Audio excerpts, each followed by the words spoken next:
दोस्तों, तो आज हम पढ़ने वाले हैं मशीन। क्लास 10 का आईसीएसई बोर्ड का सबसे मोस्ट इम्पोर्टेंट चैप्टर, जिसमें से क्वेश्चन पूछे जाते हैं, न्यूमेरिकल आते हैं, बहुत सारे इसमें थ्योरी बेस्ड भी है और न्यूमेरिकल बेस्ड भी क्वेश्चन है। तो आज हम ये सारे मिलके करने वाले हैं, ठीक है। तो सबसे पहला बात है कि मशीन किसे कहते हैं। चैप्टर का स्टार्टिंग चैप्टर का नाम ही क्या है, मशीन। किसी किसी बुक्स में द मशीन लिखते हैं, किसी किसी बुक में मशीन लिखते हैं, ठीक है। तो आज का चैप्टर मशीन। तो मशीन होता क्या है, तो चलिए इसका बेसिक डेफिनेशन हम लोग पढ़ते हैं। डेफिनेशन क्या कहता है कि मशीन क्या है। एक मशीन एक डिवाइस है, sorry, by which we can either overcome a large resistive force. Large resistive force मतलब बड़ा सा कोई हमें ऑब्जेक्ट है, उसको हमको ओवरकम करना है। ओवरकम मतलब एक जगह से दूसरी जगह, या बहुत सारी चीज़ होती है जो हम लोग डेली लाइफ में करते हैं। जैसे फॉर एग्जांपल में मैं ले लेता हूँ कि एक कार पंक्चर हो जाती है, तो उसके टायर को खोलने के लिए हम लोग क्या करते हैं, उसमें बड़े से कार को ओवरकम करने के लिए हम लोग छोटा सा फोर्स लगाते हैं, ठीक है। तो वो जो ओवरकम करने के लिए जो ऑब्जेक्ट होते हैं उसे हम लोग कहते हैं रेसिस्टिव फोर्स, या फिर उसको इन टर्म्स ऑफ हम लोग क्या कहेंगे, लोड। क्या कहेंगे, लोड कहेंगे, ठीक है। ठीक है। At some point by applying a small force, at some point by applying a small force, छोटा फोर्स लगाएंगे और बहुत ज़्यादा ओवरकम करेंगे। समझ में आया। तो उस छोटे से फोर्स को हम लोग क्या कहेंगे, स्मॉल फोर्स को क्या कहेंगे, हम लोग कहेंगे उसे एफर्ट, ठीक है। इन लैंग्वेज हम लोग क्या कहेंगे, एफर्ट कहेंगे, okay. At a certain conventional point, ठीक है। एट ए कन्वेंशियल पॉइंट, किसी एक खास पॉइंट पे। अब ऐसा नहीं कि कोई भी ऑब्जेक्ट को हमको अगर ओवरकम कर रहा है तो कहीं भी फोर्स लगाए, कहीं भी छोटा सा फोर्स लगाए तो हम स्मॉल फोर्स लगाए तो ओवरकम हो जाएगा, नहीं। उसके लिए हमें कोई एक कन्वेंशियल पॉइंट चाहिए होता है। जैसे फॉर एग्जांपल हम दरवाज़ा ओपन करना होता है, कोई डोर ओपन करना है, तो क्या करें हमें उसका नोब दिया रहता है। उस नोब क्या रहता है, एक सर्टेन कन्वेंशियल पॉइंट होता है जहाँ से हमें लगता है कि कम फोर्स लगाने पे वो दरवाज़ा ओपन हो जाए। अगर वही हम उसके मिडिल पे या फिर जहाँ पे हिंज लगा रहा था वहाँ से अगर ओपन करने की कोशिश करेंगे तो क्या वहाँ से वो ओपन होने वाली है, बहुत ओपन तो हो जाएगी लेकिन बहुत ज़्यादा फोर्स लगानी पड़ेगी। तो ये एज ए मशीन हम लोग क्या करते हैं कि एक लार्ज रेसिस्टिव फोर्स को कम फोर्स लगा के, यानी एफर्ट लगा के कम एफर्ट में एक कन्वेंशन पॉइंट खोजेंगे और उस डिज़ायर्ड डायरेक्शन में हम लोग क्या करते हैं, उसको ओवरकम कर देते हैं, या फिर स्पीड इन गेन कर देते हैं। तो ये गेन इन स्पीड हम लोग आगे बात करेंगे क्या है, ठीक है। तो इसे हम लोग मशीन कहते हैं। तो सिंपल भाषा में मशीन को याद रखना है क्या, कि एक लार्ज रेसिस्टिव फोर्स को ओवरकम करने के लिए एक स्मॉल फोर्स, जिसे हम लोग एफर्ट कहेंगे, लगाने पे जो काम होता है उसी को हम लोग क्या कहते हैं, मशीन कहते हैं, ठीक है। तो बेसिकली मशीन 4 फंक्शन करती है, ठीक है। तो मशीन के 4 फंक्शन क्या क्या है, they act as a force multiplier. Force multiplier मतलब क्या, कि हमें मान लीजिए कि हमें एक ऑब्जेक्ट दिया हुआ है। फॉर एग्जांपल हमने माना कि ये ऑब्जेक्ट है, ठीक है। ये ऑब्जेक्ट क्या है, इसे लार्ज फोर्स चाहिए होता है। मान लीजिए इसको हम 40 न्यूटन रिक्वायर्ड है इसको ओवर लोड करने के लिए, 40 न्यूटन। अब हम क्या कर रहे हैं, इसमें फोर्स लगा रहे हैं 10 न्यूटन का। एक इसका कन्वेंशनल पॉइंट खोजा और इसका 10 न्यूटन को फोर्स लगाएं तो ये क्या हो गया, ओवरकम हो गया, ओके।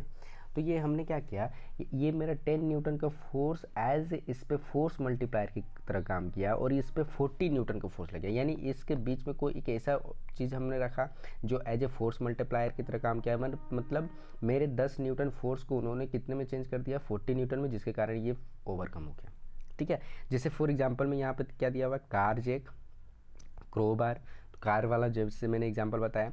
नेक्स्ट क्या है, shift point of effort, change कर देता है application point to a conventional place. Conventional place पे जैसे साइकिल चेंज, साइकिल हम लोग साइकिल बहुत हम लोग सभी ने चलाया है, तो साइकिल का पैडल पे साइकिल मार करते हैं तो पीछे जो चेन लगा होता है, जो टूथ होता है, उस पर फोर्स लगा के पीछे के चक्का को आगे की ओर करता है, ठीक है। तो हम लोग फोर्स कहीं और लगा रहे हैं बट काम कहीं और हो रहा है, तो ये शिफ्ट पॉइंट ऑफ एफर्ट होता है, ठीक है। Next third one is change in direction, direction को चेंज कर देता है। जैसे applies effort in conventional downward, जैसे फॉर एग्जांपल सिंगल फिक्स्ड पुली।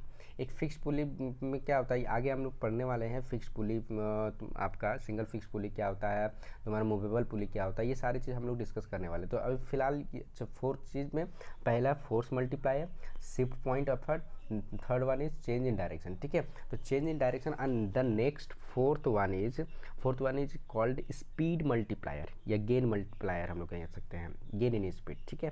तो स्पीड मल्टीप्लायर में क्या होता है कि स्पीड मल्टीप्लायर में हम लोग क्या करते हैं कि ग्रेटर मूवमेंट लाते हैं अपलोड का by smaller movement of effort, छोटा सा एफर्ट में मूवमेंट करते हैं। और फॉर एग्जांपल हम ले लेते हैं कैंची का क्या होता है, जब जो दो सिरे जो आप पीछे की ओर जहाँ पे हम लोग पकड़ते हैं, छोटा सा मूवमेंट हम लोग हल्का से करते हैं बट आगे बहुत ज़्यादा ग्रेटर मूवमेंट हो जाता है।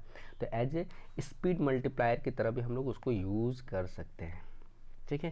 तो ये 4 फंक्शन हुए मशीन के, कौन कौन से हैं, तो ये 4 फंक्शन को याद रखना है कि number 1 force multiplier, okay, number 2 shift point of effort, number 3 change in direction and the number 4 one is, मैं यहाँ पे लिख देता हूँ, ठीक है, ताकि आप लोग भी कॉपी में नोट डाउन कर ले।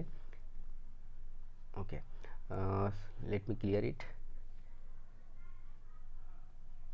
Okay, fourth number is speed multiplier, लिख लें आप लोग भी, स्पीड मल्टीप्लायर। इसी को किसी किसी बुक में लिखा जाता है gain in speed, gain in speed. तो इसमें होता क्या है वो भी लिख लीजिए आप लोग, क्या होता है इसमें। तो बेसिकली इसमें होता क्या है कि लार्ज मूवमेंट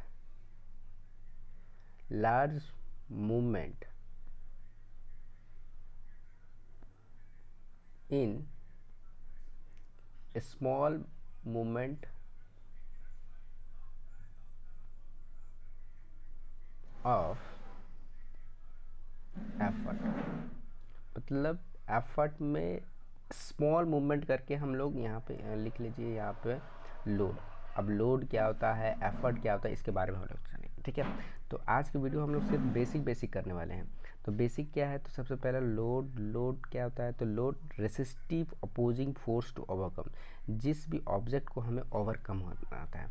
तो लोड क्या है, तो रेसिस्टिव फोर्स, ये तुम्हारा हो गया resistive opposing force to be overcome, जिस ऑब्जेक्ट को हमको ओवरकम करना रहता है, जिस ऑब्जेक्ट को मशीन के थ्रू काम करवाना रहता है, उससे हम लोग क्या कहेंगे लोड। एफर्ट क्या होता है, external force applied to overcome load, load को ओवरकम करने के लिए जो हम लोग एक्सटर्नल फोर्स लगाते हैं उसे हम लोग क्या कहेंगे, एफर्ट कहेंगे।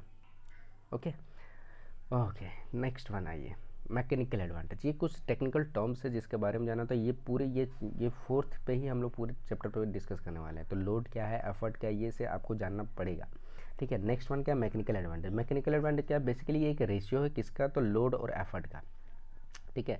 जब हम लोड और एफर्ट का रेशियो लेते हैं तो वो क्या बन जाता है, मैकेनिकल एडवांटेज। ओके, तो मैकेनिकल एडवांटेज कब एज ए फोर्स मल्टीप्लायर की तरह काम करेगा, कब गेन इन स्पीड का काम करेगा, कब चेंज इन डायरेक्शन। तो यहाँ पे लिखा हुआ है, तो यहाँ पे क्या है हमारा, मैकेनिकल एडवांटेज ग्रेटर देन 1 जब हो जाएगा, ठीक है। जब मैकेनिकल एडवांटेज क्या हो जाएगा, ग्रेटर देन 1 हो जाएगा तो फोर्स मल्टीप्लायर की तरह काम करेगा। यानी जब हम लोग बात करेंगे कि एम ए जब ग्रेटर देन 1 हो जाएगा, ठीक है, तो इस केस में क्या होगा, फोर्स मल्टीप्लायर की तरह काम करेगा। यानी फोर्स मल्टीप्लाई, इसका मतलब क्या हो सकता है, देखिए तो यहाँ पे अगर हम इसे थोड़ा सा, मैकेनिकल एडवांटेज का फॉर्मूला क्या हो गया, तो लोड अपॉन एफर्ट, करेक्ट। अभी हम लोग कुछ देर पहले पढ़े थे, ग्रेटर देन 1, अगर एफर्ट को उस साइड लेके जाया जाए, यानी इस केस में क्या हो जाता है कि लोड हमारा ज़्यादा है और एफर्ट कम है। कम एफर्ट पे लोड का ओवरकम होना ही क्या कहलाता है, फोर्स मल्टीप्लायर कहलाता है, ठीक है। याद रहेगा, इसको आप लोग याद कर लें कि फॉर्मूला के थ्रू हम लोग भी बता सकते हैं कि लोड जब ज़्यादा है बट एफर्ट कम लगा रहे हैं तो एज ए फोर्स मल्टीप्लायर की तरह काम करेगा। वही गेन इन स्पीड कब होगा, जब लेस देन 1 हो जाएगा, ठीक है। तो मैं एक पेज ले लेता हूँ यहाँ से,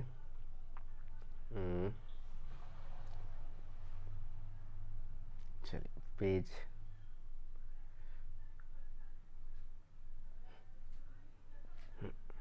चलिए, तो हम क्या बता रहे थे कि मैकेनिकल एडवांटेज, सॉरी,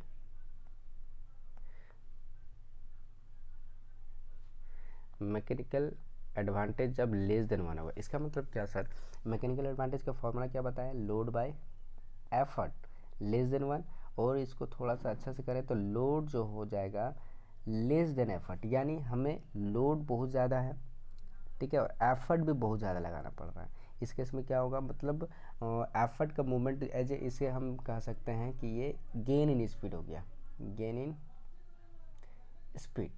ठीक है, तो इसे याद रखना है आपको। नहीं तो थर्ड वन, अगर मैकेनिकल एडवांटेज इक्वल टू 1 हो जाए तो क्या, मैकेनिकल एडवांटेज इक्वल टू 1 तो क्या, तो मैकेनिकल एडवांटेज यानी load by effort equal to 1, that is load is equal to क्या हो जाएगा, एफर्ट। दोनों इक्वल जब हो जाएंगे तो change in direction, only change in direction होगा। इस केस में ना ही फोर्स मल्टीप्लायर होगा, ना ही गेन इन स्पीड होगा, सिर्फ और सिर्फ क्या होगा, तो change in direction. Okay okay, चलिए next one is velocity ratio. Velocity ratio क्या है, तो it is also a ratio. और ये एक चीज़ याद रखना है कि चूँकि ये मैकेनिकल एडवांटेज रेशियो में है, वेलोसिटी रेशियो में है, तो ये का कोई आपका यूनिट नहीं होगा। ठीक है, तो क्योंकि रेशियो तो सेम यूनिट में होता है तो यूनिट से यूनिट कैंसिल आउट हो जाएगा, तो यूनिट लेस बन जाता है। तो जैसे वेलोसिटी रेशियो क्या है, तो ratio of effort displacement to the load ratio. Basically इसका बेसिक डेफिनेशन आपको मैं बता देता हूँ कि ये क्या है। एक सेकेंड, वेलोसिटी रेशियो का बेसिक फार्मूला अगर हम जाने तो velocity ratio is equal to velocity of effort divided by velocity of load. ठीक है, और इसी को थोड़ा सा अच्छा कर दिया गया कि वेलोसिटी को हम लोग जानते हैं क्या होता है, डिस्प्लेसमेंट अपॉन टाइम। सपोज करते हैं कि एक एफर्ट पे वेलोसिटी लगा तो वो डिस्प्लेसमेंट हुआ D at time T. Similarly velocity of load कि वो उसका डिस्प्लेसमेंट डी एल हुआ एट टाइम टी। ठीक है, तो ये टी से टी कैंसिल आउट हो गया, तो ओवरऑल फार्मूला मेरा क्या बन गया, डी अपॉन डी एल। ठीक है, वही चीज़ यहाँ पे लिखा हुआ है, देखिए क्या है ये, ratio of effort of displacement load displacement. ठीक है, तो ratio of D by D L बोले या वी बाई वी एल बोले, एक ही बात हुआ।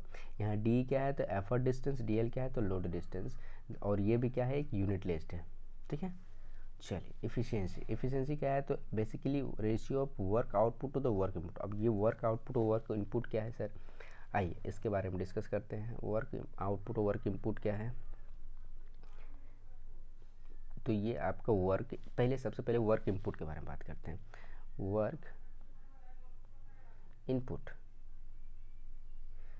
इनपुट क्या है, तो WI से डिनोट करते हैं। तो वर्क इनपुट क्या होता है कि किसी मशीन पे हम कितना वर्क डन कर रहे हैं, कितना फोर्स लगा रहे हैं, वही मेरा क्या कहलाएगा। तो यहाँ पे मैं डेफिनेशन लिख देता हूँ, वर्क आउटपुट क्या है, तो work output work input the work done on the machine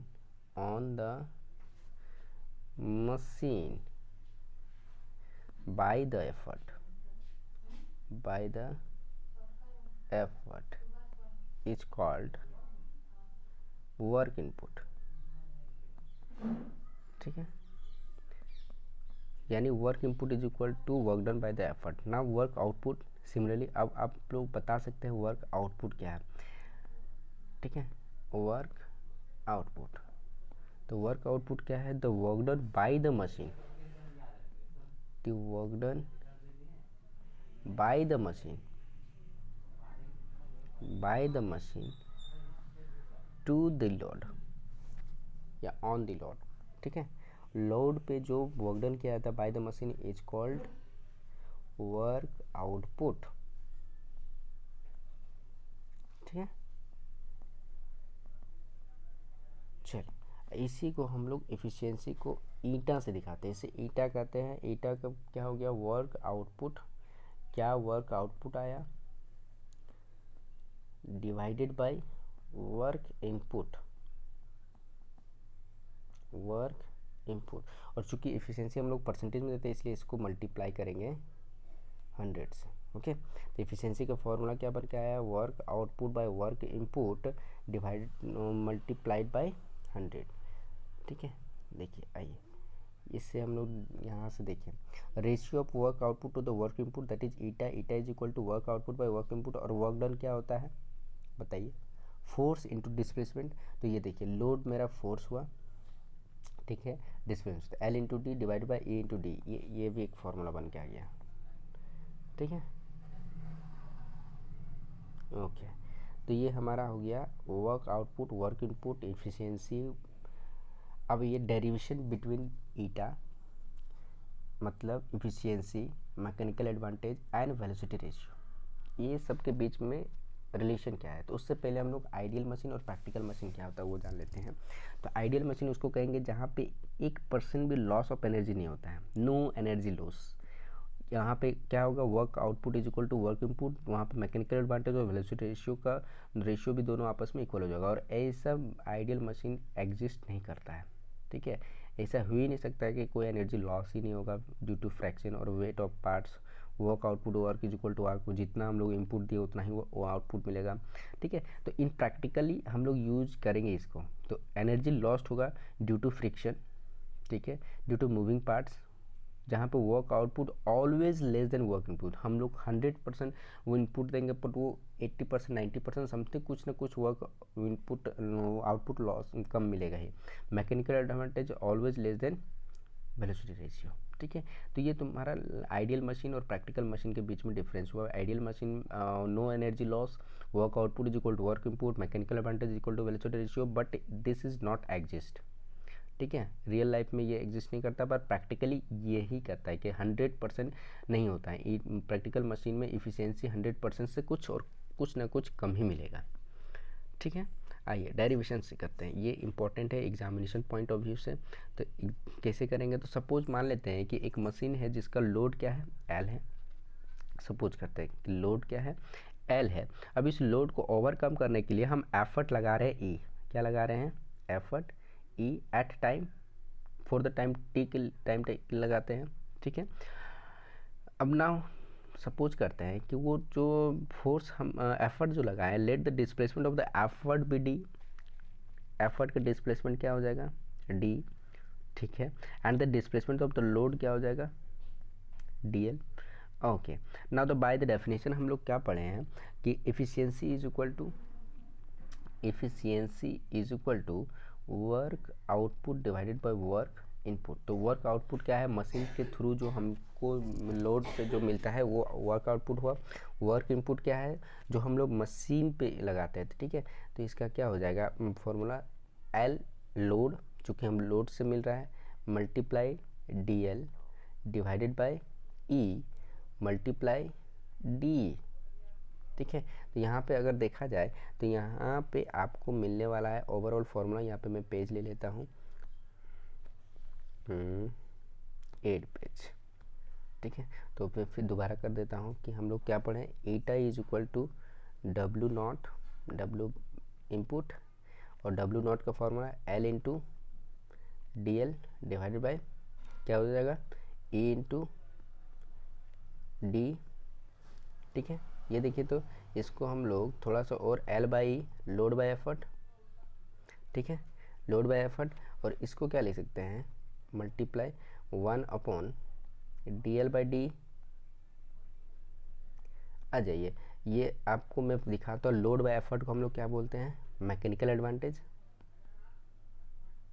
ठीक है, और डी एल बाई डी को क्या बोले थे हम लोग, देखिए यहाँ पे हम लोग डिराइव किए थे D L by D, D L by D, D L by D. आइए देखिए, डी बाई डी एल को हम लोग क्या बोलते हैं, वेलोसिटी रेशियो। यानी यहाँ पे क्या हो जाएगा,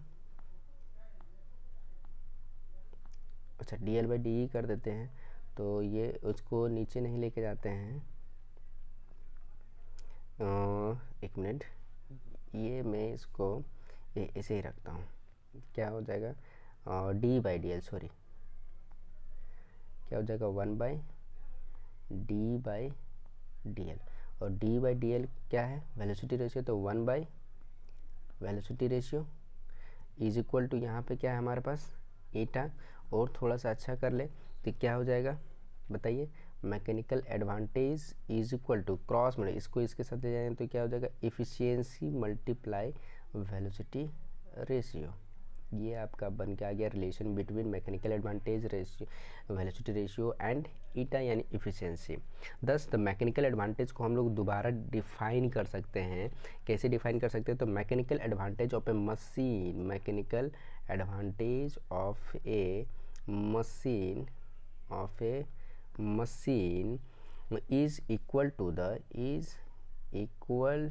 टू द प्रोडक्ट ऑफ, किसका प्रोडक्ट हो रहा है? तो प्रोडक्ट ऑफ इट्स इफ़िशियंसी, किसी भी मशीन का उसका इफ़िशियंसी, अगर उसके मैकेनिकल एडवांटेज निकालना है तो उसका इफ़िशियंसी का प्रोडक्ट कर देंगे अगर हम वेलोसिटी रेशियो से, एंड वेलोसिटी रेशियो से तो हमें क्या मिलने वाला है? Mechanical advantage of that machine. ठीक है, ये बात हो गया आपका रिलेशन बिटवीन दिस। ठीक है, तो आज के लिए इतना ही। हमने क्या क्या पढ़ा, रिवाइज कर देता हूँ, रिविजन कर लेता हूँ। ठीक है, तो सबसे पहले हमने बात की मशीन। मशीन क्या होती है? तो मशीन क्या है? मशीन एक ऐसा डिवाइस है, एक ऐसा सिंपल डिवाइस है जिसके थ्रू हमने बताया क्या कि लार्ज असिस्टिव फोर्स को लेस एफर्ट से, लेस स्मॉल फोर्स से एट ए कन्वेंशनल पॉइंट पे लगाएंगे तो ओवरकम हो जाएगा। ठीक है, तो उससे हम लोग मशीन कहेंगे। तो मशीन का 4 फंक्शन पढ़े हम लोग। 4 फंक्शन क्या पढ़े? फोर्स मल्टीप्लायर, ठीक है, फोर्स मल्टीप्लायर। फिर नंबर 2 क्या पढ़े? Gain in speed, gain in speed. ठीक है, number 3 change in direction, change in direction. ठीक है, और नंबर 4 क्या पढ़ा हमने? Changing the point of application, effort of conventional point. Changing the point of, number 4 change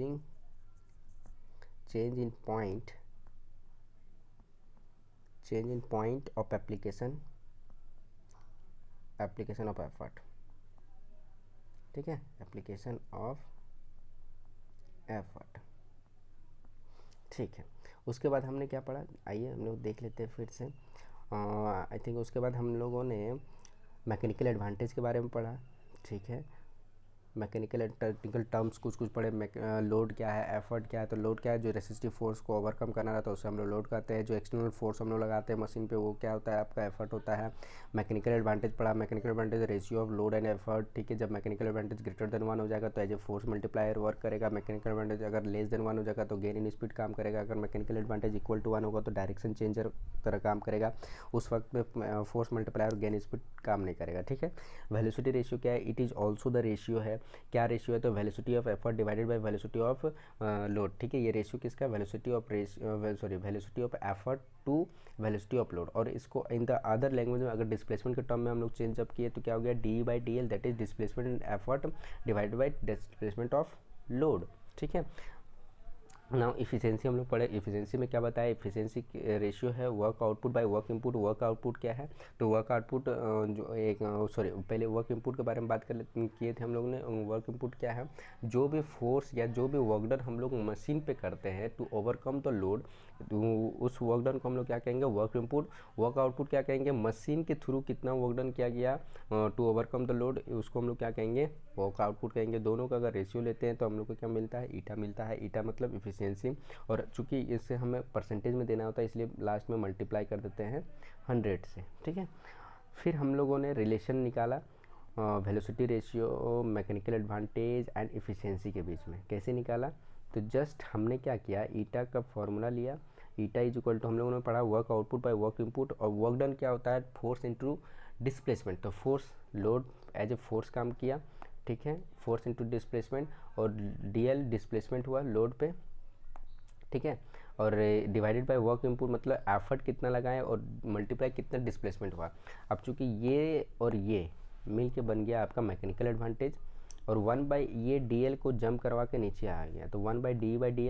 अब चूंकि हम लोग जानते हैं कि मैकेनिकल एडवांटेज का फॉर्मूला क्या है? Ratio of load by effort, and velocity ratio का क्या है? Displacement in effort divide by displacement in load 1 by V R. Cross multiplication V R चला गया इसके साथ, तो यहाँ पे हो गया mechanical advantage is equal to eta multiply V R. Hence mechanical advantage को अदर वे में हम लोगों ने डिफाइन किया कि mechanical advantage of a machine is equal to the product of its efficiency and the velocity ratio. ठीक है, तो ये आज के क्लास में हम लोगों ने सिर्फ और सिर्फ बेसिक पढ़ा, बेसिक्स ऑफ मशीन। ठीक है, बेसिक्स ऑफ मशीन पढ़ा हम लोगों ने आज। नेक्स्ट क्लास में हम लोग पढ़ने वाले हैं मशीन का यूज़ करना कहाँ कहाँ होता है। तो लीवर एज हम लोग लीवर यूज करते हैं। ठीक है, जैसे नेक्स्ट क्लास में हम लोग पढ़ेंगे लीवर क्या होता है, principle of lever, law of lever. तो 3 तरह का लीवर पढ़ते हैं, क्लास 1, क्लास 2, क्लास 3।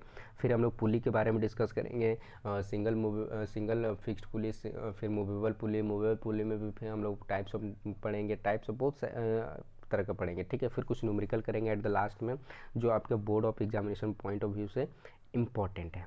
ठीक है, तो आई होप आप सभी को अच्छे से समझ में आया होगा basics of machine. Thank you, like share और सब्सक्राइब करें।